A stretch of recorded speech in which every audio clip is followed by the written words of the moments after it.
Hello friends, आपण मानक पई खुशी खबर जो 796 एएसओ पोस्ट बाहर से ऊपर आम डिटेल्स डिस्कसन करवा। तो प्रकृत में 796 पोस्ट बाहर किंतु समस्ते कहते 586 पोस्ट उपर ही आलोचना कर जानी था 796 पोस्ट बाहर।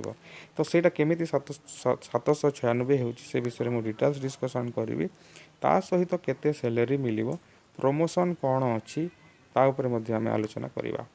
तो देखो प्रकृत में यहाँ गवर्नमेंट लेवल रे काम सरी जाइए। एडवर्टाइजमेंट खाली बाहर बाकी अच्छी। यहाँ परमिशन मगा यही पोस्ट एडवर्टाइजमेंट करने। तो ये देखो प्रकृत में यहाँ 1580 पोस्ट हूँ आपणकर सेक्शन पोस्ट मान 1580 जन सेक्रेटेरिएट काम करें। तो ये केते जन अच्छा 758 जन अच्छा। तो वैकेंसी केते रहिला 822 वैकेंसी रहिला।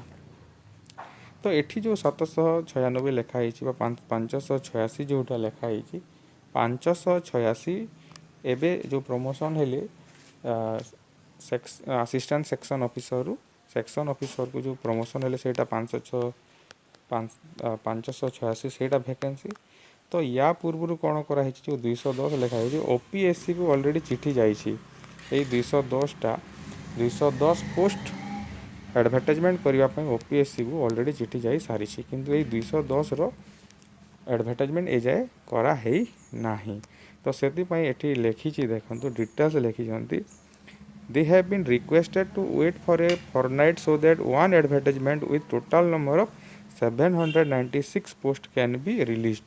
तो एका संगे कौन हम 796 पोस्ट बाहर। तो आगु कौन हो 600 ये 200 जो 10 कथा कहूँ 210 पोस्ट फिलअप करने आगु ओपीएससी को चिठी कराई किंतु ए जाए तार एडवर्टाइजमेंट बाहरी ना।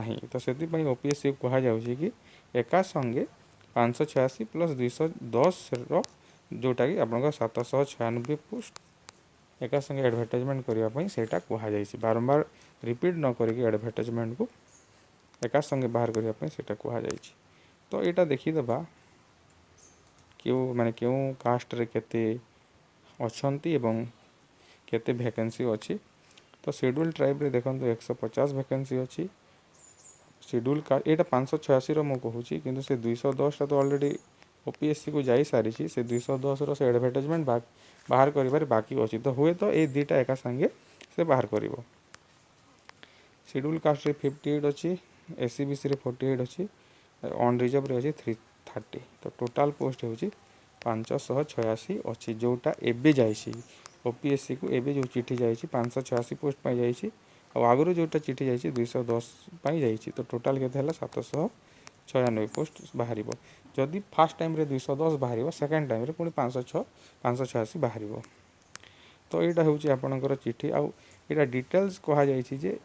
तो ऑलरेडी तो जेहेतु 210 चिठी एमती गोटे जा सारी यहीटा ये वैकेंसी देखे चिठी जा सारी से 586 खाली वैकेंसी कथा कहुच्छी। तो केते टंका खर्च हे तो सैलरी केते हे देखु। तो एबे जदि बाहर 35,400 यहाँ जोटा तो 24,90 जोटा 24.90 पाखापाखि 25 कोटी टंका खर्च हे। डीए 4.23 कोटी खर्च हे। यहाँ जेहेतु 17% डीए कैलकुलेट हो सारी तो अति शीघ्र निहाती भावे आपणकर ये पोस्टा बाहर। तो प्रमोशन कौन अच्छी सैलरी तो आपड़ जब जॉइन करेंगे स्टार्टिंग रू आप पाखापाखि 45,000 पाइबे। तापर प्रमोशन कौन अच्छी आप जो प्रमोशन हे आप सेक्शन ऑफिसर को प्रमोशन हे आ जोटा हूँ आपंकर ग्रेड पे हो 4600 ग्रेड पे हिसाब से आपंकर स्टार्टिंग स्केल हो 44,900। किंतु आप जेहेतु 10 वर्ष काम करें कि 8 वर्ष काम करेंगे आपंकर स्केलटा बेसिकटा आपंकर बढ़ी जाइए पाखापाखि 50 ना 60 आड़ को बढ़ी जाइए। सहित आप डीए पाइबे सहित एचआरए पाइबे। तो सेमती आपणकर सैलरी पाखापाखि 70 ରୁ 80,000 उपरे हम। तो यहाँ थिला डिटेल्स डिस्कसन नेक्स्ट आग को बाहर अच्छी। तो आपण मैंने एबिठू प्रिपेरेसन हूँ एवं यही चैनल रे आम रेगुलर क्लास करुचे एएसओ आप जॉइन करें।